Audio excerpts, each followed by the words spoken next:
Bonjour à tous, j'espère que vous allez bien. Aujourd'hui, je vous propose une petite vidéo sur comment vous lancer dans la couture.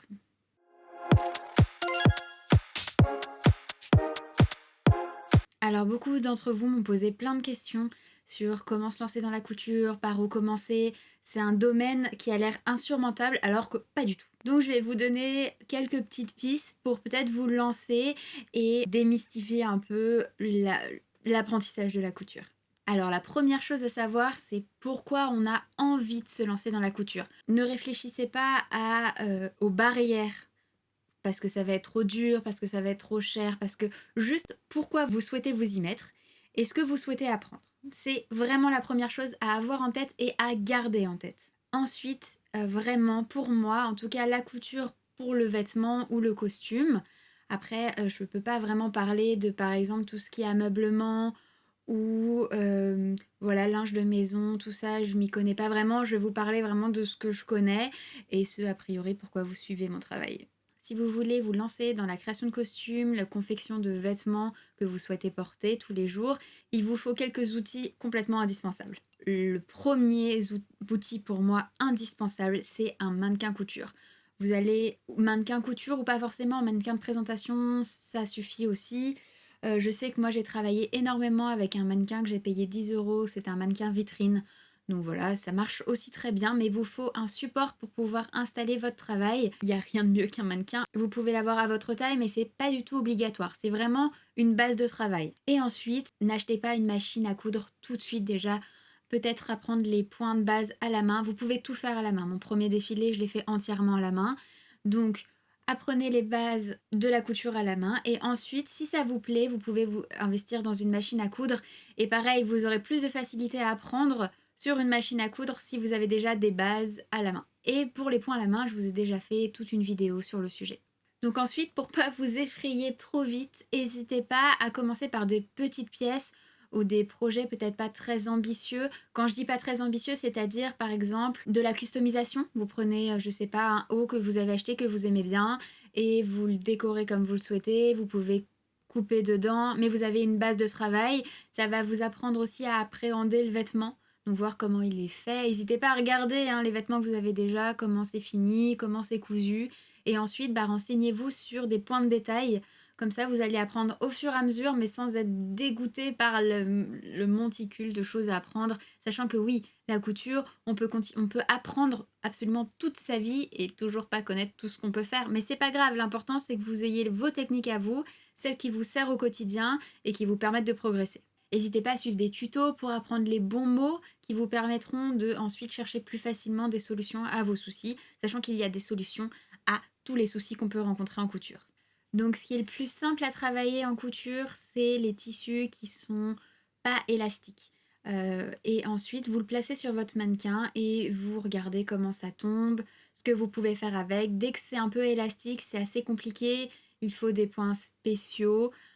Alors que le tissu rigide, vous pouvez faire plein de choses magnifiques et ça sera plus simple à appréhender et à surtout anticiper la manière dont il va tomber.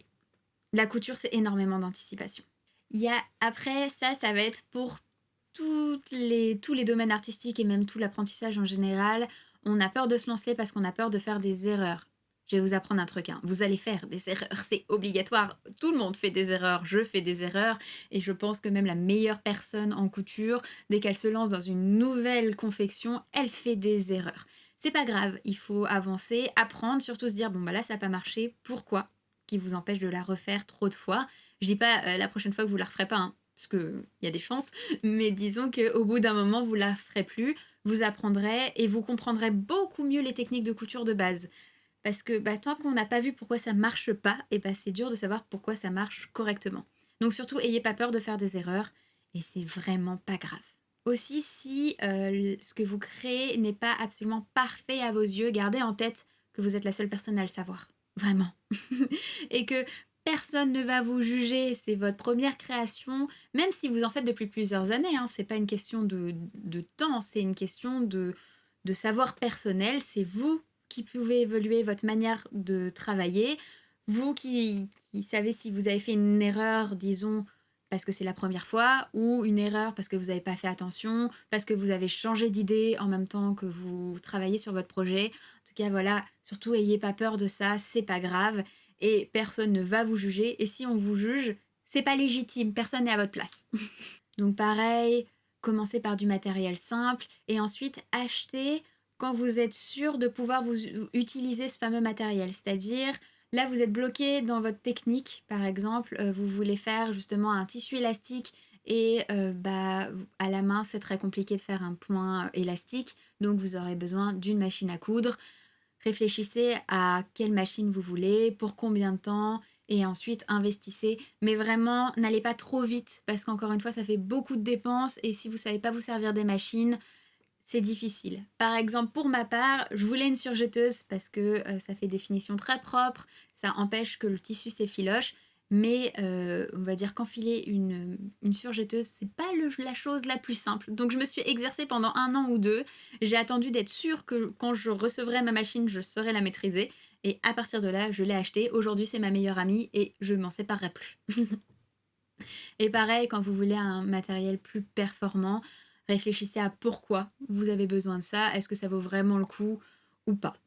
Donc ensuite, j'ai eu énormément de questions sur le choix des tissus. Et là, il y a moyen que je vous déçoive. Il n'y a pas de recette magique, il n'y a pas un tissu spécifique pour faire quelque chose. Aujourd'hui, la technique est tellement évoluée qu'avec à peu près n'importe quelle matière, je veux dire coton, polyester, synthétique, on peut faire des choses qui correspondent à plein de choses différentes. Donc, il n'y a pas vraiment... la soie, il y a des polyesters qui ressemblent beaucoup, qui sont aussi fragiles que la soie, par exemple. Et il y a des soies qui sont très travaillées, qui peuvent être très rigides. En tout cas, pour moi, il n'y a pas de règle, c'est l'expérience, c'est l'anticipation, c'est d'aller toucher le tissu, de voir le tissu, d'imaginer. Moi, je sais que je travaille beaucoup dans le sens inverse, c'est-à-dire que d'abord, je trouve mon tissu et ensuite, je réfléchis à la robe que je vais pouvoir faire avec, qui va mieux le mettre en valeur. Donc, je suis désolée, mais ça, c'est de l'expérience. Et personnellement, je fais des stocks énormes jusqu'à ce que j'ai le tissu qui corresponde au projet. Enfin voilà, je suis désolée, mais il n'y a pas de recette magique pour le tissu. Après, il y a des propriétés de teinture qu'il faut connaître si vous voulez teindre vos tissus. Il y a des propriétés au niveau des finitions, par exemple, un tissu synthétique, on va pouvoir le brûler. Il y a peut-être, je dirais pas de rigidité parce qu'on peut faire beaucoup de choses avec plein de matières différentes, donc pas forcément, mais voilà, vous pouvez vous intéresser au sujet, hein, clairement, il y a des choses à apprendre, mais disons que de manière générale, vaut mieux aller tester, vaut mieux essayer et puis faire des tests. Donc ensuite, pour la couture, donc après avoir fait, on va dire, de la customisation, vous pouvez passer à la création de pièces entières. Alors il y a plusieurs solutions. Il y a le patronage, donc vous pouvez faire vos patrons vous-même, il y a des techniques pour ça, il y en a plusieurs, c'est vraiment ce que vous préférez. Encore une fois, faut essayer, faut se renseigner, il y a des livres super là-dessus pour faire des couples à plat, pour faire du moulage, il y a plein de choses. Encore une fois, si vous avez des questions en particulier, n'hésitez pas à me les mettre en commentaire et je pourrais faire des vidéos ciblées sur des techniques. C'est à vous de voir. Après, vous pouvez acheter des patrons tout faits. Surtout, n'hésitez pas, hein. Moi, personnellement, c'est pas ce que j'ai l'habitude de faire, mais à partir de patrons qui sont déjà faits, on peut s'inspirer, voir où sont placées les coutures, à quoi ressemblent les formes. Vous pouvez monter, par exemple, votre patron que vous avez acheté sur toile, sur une toile à patron classique, et ensuite, sur votre mannequin, retoucher si vous voulez le raccourcir, l'élargir, et retravailler un patron à partir d'une base. C'est complètement possible et c'est plutôt chouette. Moi, je sais que je peux faire ça beaucoup pour les coupes historiques. Donc, bon, j'achète pas un patron de coupe historique, mais il y a les Jeannette Arnold qui sont des livres où dedans il y a les coupes d'époque. En fait, on a pris des vrais costumes d'époque qu'on a étudiés et on a fait les patrons à partir de là. Donc, ça va être sur des silhouettes d'époque. Donc, il faut aussi adapter à la morphologie actuelle ou la vôtre si vous voulez la faire pour vous. Mais en tout cas, ça vous donne une base, une aide de travail et qui peut être sympa d'expérimenter. Et sinon, vous pouvez prendre votre patron, le réaliser de manière bête et méchante, c'est très bien aussi, hein. Donc voilà, n'hésitez pas à vous renseigner, à ne pas être effrayé parce que les gens peuvent faire dans le sens où, par exemple, moi, ça fait plusieurs années que je fais de la couture, c'est mon métier, donc j'ai pu investir dans beaucoup de matériel. Maintenant, comme tout le monde, j'ai commencé avec une aiguille et un fil et j'ai fait des trucs très chouettes. Donc voilà, vous êtes à votre niveau, encore une fois, il n'y a que vous qui connaissez de là où vous partez, le temps que vous avez, l'argent que vous avez investi ou que vous pouvez investir. Donc ne vous comparez pas aux autres, avancez à votre rythme et vous allez faire vraiment des choses très chouettes et ça vous permet aussi d'apprécier vos efforts et de pas vous dire qu'il reste ça alors qu'en fait non, vous avez déjà avancé énormément. Donc ensuite j'ai fait une FAQ sur Insta de mémoire et vous m'avez posé plein de questions donc je vais y répondre dans cette vidéo. Donc sur Instagram et sur mon groupe de discussion, je vous ai demandé les choses qui vous empêchaient, peut-être les préjugés que vous avez sur la couture. Du coup, je vais y répondre pour essayer de débloquer votre situation. Alors, j'ai tout écrit. Vous avez peur de faire mal, de faire des choses pas solides, pas pratiques et pas forcément adaptées à votre morphologie. Donc, il y a plusieurs solutions pour ça. D'abord, il faut anticiper, donc réfléchir à votre montage qui permettra de correspondre à ce que vous voulez faire. Ensuite, ça s'apprend évidemment par l'expérience. Et dites-vous aussi que c'est une création, qu'elle vous est propre et que vous pouvez essayer vos propres techniques. Vous n'êtes pas obligé de chercher quelque chose qui existe. Et il faut juste que ça réponde à vos besoins. Donc par exemple, si vous voulez faire une robe pour un shooting qui va être un temps T, peut-être qu'il n'y a pas besoin que ça soit ultra solide, mais juste que ça vous plaise esthétiquement. La seule chose à vraiment anticiper toujours, c'est comment on rentre dans la robe et comment on referme la robe. Ça c'est très important. Ensuite, que ça soit pas pratique. Est-ce qu'on fait des vêtements pour être pratique, hein? Je sais pas. Moi, personnellement, mes robes ne sont pas forcément pratiques. Après, ma règle de base, c'est qu'elles soient le plus possible ajustables. Donc, elles sont très ajustables. Après, pratique, pas forcément. Mais ça me pose pas de problème. Et adapté à votre morphologie, encore une fois, c'est vos goûts personnels. Il n'y a pas de règles. C'est à vous de tester, de voir ce qui vous plaît, ce qui vous plaît pas sur vous. Voilà, c'est votre création. Encore une fois, vous êtes la seule à pouvoir juger votre travail. Ensuite, il y a la peur de s'engager dans un projet trop ambitieux. Alors ça se règle facilement. C'est-à-dire que vous faites plein de recherches avant et vous anticipez. Donc vous vous faites la liste de tout ce que vous allez faire, quel tissu vous allez acheter, comment vous allez coudre ce que vous souhaitez coudre. Vraiment, toutes les étapes, vous détaillez. Dès qu'il y a un point où vous avez un doute, vous faites des recherches pour répondre à cette question-là. Et normalement, ça devrait bien se passer. Et si vous n'avez pas la solution à tout ce qui vous inquiète, faites peut-être quelque chose de plus simple. Ou encore une fois, c'est une question de recherche. Personnellement, j'ai fait pendant le confinement et j'espère pouvoir peut-être continuer à faire ça. Je faisais des cours en visio de couture. Donc par exemple, si vous préparez un projet de A à Z, vous faites la liste de tout ce que vous souhaitez apprendre à faire et ensuite moi je réponds à vos demandes. Mais vaut mieux que vous ayez un projet fixe de base pour que je vous apprenne des techniques qui vous seront utiles. Parce qu'encore une fois, on ne peut pas tout savoir faire en couture, il y en a trop. Par contre, on peut se concentrer sur des points précis et ça, je peux vous débloquer ces points par exemple. Moi ou quelqu'un d'autre qui fait de la couture. Mais si vous avez fait vos propres recherches, ça sera beaucoup plus simple de répondre à votre problématique. Ou faites un dessin de la robe que vous souhaitez faire et puis après on peut vous dire en tant que professionnel si c'est possible, pas possible, avec quelle technique, quels moyens, etc. Donc ensuite j'ai eu des questions sur quand se professionnaliser. Donc est-ce qu'il y a des débouchés dans le métier? Est-ce que comment gérer le regard des autres, les attentes des autres, tous ces sujets-là.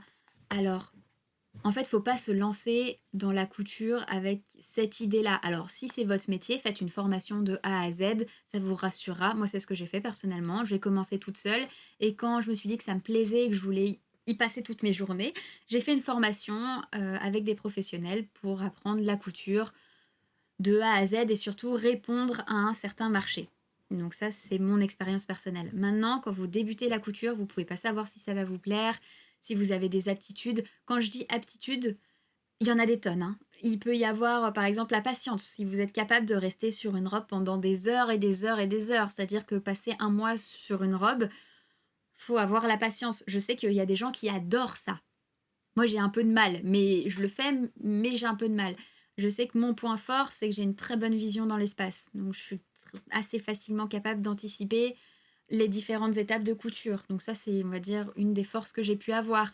Mais il y a aussi la minutie, d'être capable de faire des choses très précises sur des morceaux très petits, d'avoir un très bon goût au niveau des couleurs, des harmonies, être très bonne styliste, avoir des idées de robes. Enfin, il y a plein d'atouts qu'on peut avoir qui peuvent être facilités et d'autres qu'il va falloir travailler. Donc ça, c'est à vous de voir. Ensuite, pour ce qui est du regard des autres, et bah tant que vous n'êtes pas fier de vous, bah gardez votre travail pour vous et ensuite, quand vous êtes sûr de vous, vous pouvez le publier, avoir des retours et encore une fois, bien garder en tête, c'est très très important, que vous êtes la seule personne qui sachiez quand vous avez débuté la couture, les moyens que vous avez eus, les cours que vous avez pu avoir, le matériel que vous aviez à votre disposition, les difficultés que vous avez pu avoir, et ça, personne d'autre que vous le sachez, le savez, le savent. Enfin bref, vous avez compris. Donc à partir de là, toutes les critiques qui vont vous tomber dessus, en tout cas, bah, vous n'avez pas besoin de vous justifier auprès des autres, mais vous pouvez les prendre beaucoup mieux. C'est-à-dire que si vous avez pu passer qu'une semaine sur une robe, mais que vous êtes content du résultat, si on vous dit oui, t'aurais pu travailler plus longtemps, ok, mais j'ai pas pu en fait, j'ai une vie, j'ai autre chose à faire, c'est pas grave, et ça me plaît comme ça. Voilà, et vous prenez la chose très bien. Si par exemple on vous dit oui, mais c'est pas assez histo, et bah j'ai fait des recherches, j'avais pas envie de faire autrement, j'ai fait comme ça, et bah tant pis, c'est pas assez histo, c'est pas grave. En tout cas, voilà, surtout gardez bien en tête que vous êtes les seuls à pouvoir juger votre travail. Ça, c'est super important.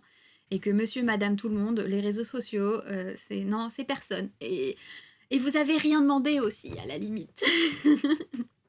Vous proposez quelque chose, si ça plaît et que les gens ont envie de vous suivre, tant mieux. Si ça leur plaît pas, et bah qu'ils passent leur chemin. Et ensuite, tous les métiers qui peuvent être autour de la couture parce que vous avez envie de vous faire votre métier, ce qui est très très très important à savoir, c'est votre marché. C'est les gens qui sont intéressés par votre travail, donc il faut proposer des choses, voir si ça fonctionne ou pas, et tant que ça fonctionne pas, bah faut chercher, se renseigner, euh, suivre des personnes qui y arrivent, qui font des choses qui sont proches de ce que vous avez envie de faire. Je dis pas copier, hein. Je dis juste, voilà, vous vous renseignez sur des professionnels pour qui ça fonctionne. Et puis, c'est pas une obligation, hein. On peut faire de la couture pour soi, on n'est pas obligé de faire de la couture pour les autres. Bon, j'espère que cette vidéo vous aura plu, vous aura peut-être répondu à vos questions, vous aura aidé. Si vous avez d'autres questions, n'hésitez pas à me les mettre en commentaire. Donc, je publie tous les vendredis à 18h sur plein de sujets différents. Encore une fois, si vous avez des envies, n'hésitez pas aussi à me les mettre en commentaire. Et bah, j'espère à très bientôt. Ah oui, n'oubliez pas de liker la vidéo et de vous abonner à la chaîne. Bye!